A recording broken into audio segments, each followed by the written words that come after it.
അസ്സലാമു അലൈക്കും വറഹ്മത്തുള്ളാഹി വബറകാതുഹു. അൽ കലിമാത്തുൽ ജദീദത്തു, പുതിയ വാക്കുകൾ. അഖ്റബു, തേള്, അതിൻ്റെ ബഹുവചനം അഖാരിബു, തേളുകൾ. നഅ്സാനു, ഉറക്കം തൂങ്ങുക, അതിൻ്റെ സ്ത്രീലിംഗം നഅ്സ, മുഅന്നസ് സ്ത്രീലിംഗം നഅ്സ. യദൻ എന്ന് പറഞ്ഞാൽ കൈ, അതിൻ്റെ ബഹുവചനം ഐദിൻ, കൈകൾ. ആ ഐദിൻ്റെ മുകളിൽ അലിഫ്ലാം ഇട്ടാൽ അൽ ഐദി, അങ്ങനെ എഴുതാം. അൽ ഐദി, കൈകൾ, ആ കൈകൾ. മിദ്യാഉൻ, റേഡിയോ. മൂസ,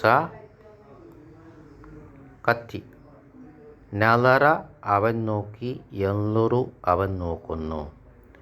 തബഹ, അവൻ വേവിച്ചു. യത്ബുഹു, അവൻ വേവിക്കുന്നു. അബദ, അവൻ ആരാധിച്ചു. യഅ്ബുദു, അവൻ ആരാധിക്കുന്നു. മനഅ, അവൻ തടഞ്ഞു. യംനഉ, അവൻ തടയുന്നു. ഹിദാഉൻ, ഷൂസ്, അതിൻ്റെ ജമ്മ് ബഹുവചനം അഹ്ദിയത്തുൻ, അഹ്ദിയത്തുൻ, ഷൂകൾ. കൂബുൻ, കപ്പ്, അതിൻ്റെ ജമ്മ് അക്വാബുൻ, അക്വാബുൻ.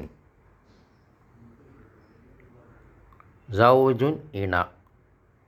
അത് ലിൽ മുദക്കർ വൽ മുഅന്നസ്, മുദക്കറായാലും മുഅന്നസായാലും സ്ത്രീലിംഗായാലും പുല്ലിംഗായാലും സൗജുൻ, സൗജുൻ തന്നെ പറയാം. ഇനി സൗജത്തുന്നും പറയാം, സ്ത്രീലിംഗം. ഓക്കെ, സൗജത്തുൻ. ജവ്വൻ, കാലാവസ്ഥ. മുദ്ലിമുൻ, ഇരുട്ട്. സകത്ത, അവൻ മിണ്ടാതിരുന്നു. യസ്കുത്തു, അവൻ മിണ്ടാതിരിക്കുന്നു. ഖത, അവൻ മുറിച്ചു. യഖ്തഉ, അവൻ മുറിക്കുന്നു. അലിമ, അവൻ അറിഞ്ഞു. യഅലമു, അവൻ അറിയുന്നു.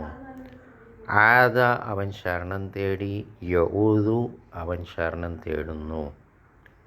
ജന്നത്തുൻ, തോട്ടം, അതിൻ്റെ ബഹുവചനം ജന്നാത്തുൻ, തോട്ടങ്ങൾ. സൗത്തുൻ, ശബ്ദം. അസ്വാത്തുൻ, ശബ്ദങ്ങൾ. അലഖുൻ, രക്തപിണ്ഡം. ഗരീബുൻ, അപരിചിതൻ, അതിൻ്റെ ബഹുവചനം ഗുറബാഉ, അപരിചിതർ. കനസ, അവൻ അടിച്ചുവാരി. യക്നുസു, അവൻ അടിച്ചുവാരുന്നു. ജമഅ, അവൻ ഒരുമിച്ച് കൂട്ടി. യജ്മഉ, അവൻ ഒരുമിച്ച് കൂട്ടുന്നു. ഹലക, അവൻ തലവെട്ടി. ബാർബർ മുടി മുറിക്കൂലേ, അതാണ് ഹലക്ക, ഷേവ് ചെയ്യുക. യഹ്ലിക്കു, അവൻ ഷേവ് ചെയ്യുന്നു. ബാറക്കല്ലാഹു ഫീക്കും. ഈ പാഠം അവസാനിച്ചു. പാഠം 14. സുബ്ഹാനക്കല്ലാഹുമ്മ ബിഹംദിക അശ്ഹദു അൻ ലാ ഇലാഹ ഇല്ലാ അൻത അസ്തഗ്ഫിറുക വ അത്തൂബു ഇലൈക്.